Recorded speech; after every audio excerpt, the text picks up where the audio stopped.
ஒரு நாள் ஒரு ஒட்டகக்குட்டி தன் தாயிடம் கேட்டது, அம்மா, நமக்கு ஏன் இந்த திமில்கள் இருக்கிறது?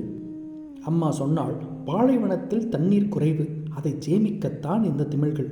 குட்டி மீண்டும் கேட்டது, சரி, அப்புறம் நம்ம கால்கள் ஏன் இத்தனை நீளமா, பாதம் ஏன் வட்டமா இருக்கிறது?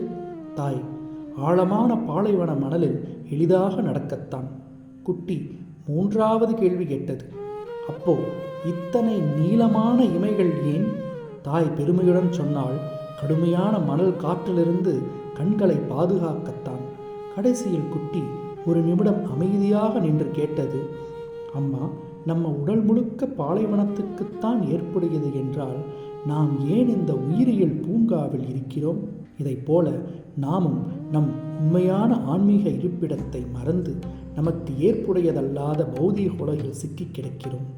கிருஷ்ணர் பகவத்கீதை 8.15 இதைத்தான் சொல்கிறார், மாமுபேத்திய புனர்ஜென்ம துக்காலயம் அசாஸ்வதம் நாப்னுவந்தி மகாத்மான சம்சித்திம் பரமம் கதா. என்னை அடைந்த ஆத்மாக்கள் இந்த தற்காலிகமான துன்பம் நிறைந்த உலகிற்கு மீண்டும் திரும்ப வேண்டியதில்லை. நமது உண்மையான இயற்கை குணம் அனைத்து உயிர்கள் மேலும் அன்பு செலுத்துவது, கருணை காட்டுவது, சேவை செய்வது. ஆனால் நாமோ பொருள்கள் மேல் அன்பு செலுத்தி உயிர்களை அனுபவிக்க முயன்று நமது இயற்கை தன்மையை மறந்து விடுகிறோம். ஒட்டகம் பூங்காவில் சிக்கிக்கொண்டதைப் போல நாமும் பௌதீக கதிர்ச்சியில் சிக்கிக்கொள்கிறோம்.